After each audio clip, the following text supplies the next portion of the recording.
David Van Rooyen is out just 4 days after his appointment. Former Finance Minister Pravin Gordhan has been reappointed to the post. In a statement, President Jacob Zuma says he made the decision after serious consideration and reflection.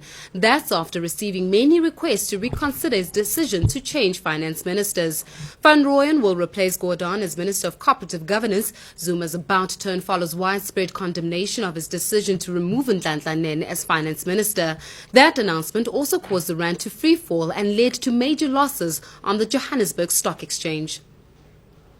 President Jacob Zuma was meant to address members of the National African Federated Chamber of Commerce and Industry here in Midrand.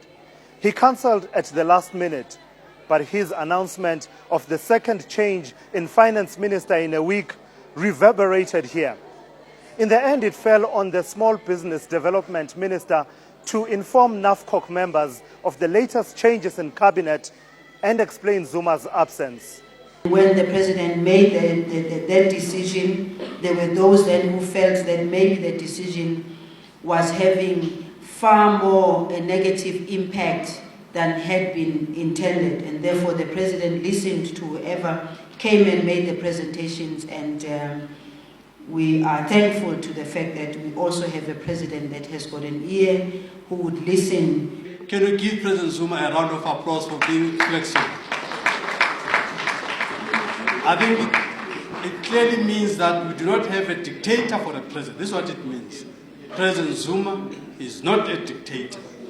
President Zuma is a human being that listens to people. Had he not listened, the rand was losing ground.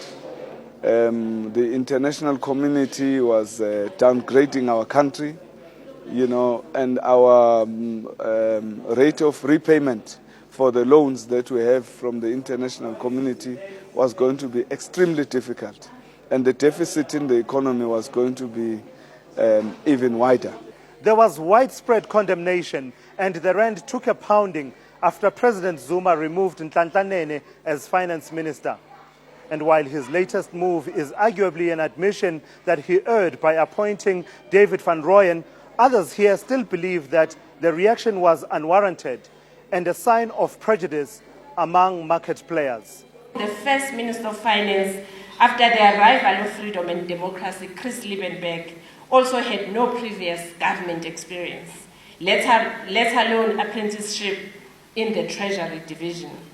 We are therefore left with no alternative but to argue that the markets here harbor antipathy for black leadership. Unlike Wednesday last week, this time around, President Zuma has outlined his reasons and expectations of Gordhan in the finance portfolio. Among them, that Gordhan will ensure alignment between the budget and the medium-term framework, as well as ensuring fiscal prudence, discipline and adherence to the budget. Philisiwe Mthethwa, Midrand. The DA says President Jacob Zuma is reckless and irresponsible for playing Russian roulette with the economy, but adds that the cries of South Africans have been heard. Many people took to social media to voice their dissatisfaction with the removal of Finance Minister Mzwanele Manyi. Zuma must fall also trended on Twitter. It should always remind us as South Africans is that when the people lead, governments must follow.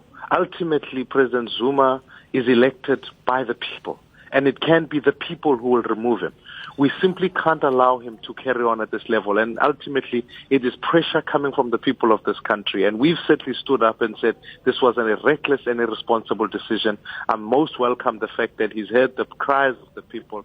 Now the ultimate issue is that we must be able to see a change in government, for if we are to achieve that, we then be able to put South Africa on a stable plan that we can be able to open up work opportunities for more South Africans. One analyst says President Jacob Zuma's chopping and changing of the finance minister doesn't bode well for good governance in the country. It's not the first time that we've seen the president making poor decisions.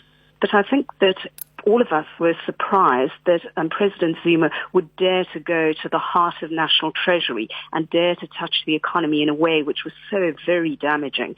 And I think we've seen the fallout of that. I think even President Zuma didn't realize or possibly understand fully the consequences of his actions. And what it shows us is that you have a president who seems to believe that he is above accounting to people.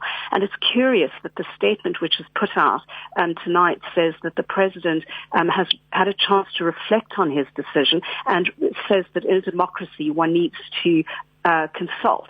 And of course this is quite extraordinary, because one would imagine that the president would consult as widely as possible and not simply go rogue on an important decision like the appointment of a finance minister. The rand has bounced back following last night's announcement of Pravin Gordhan's reappointment as finance minister. Although it's a slight recovery of about 80 cents, it shows some restoration of confidence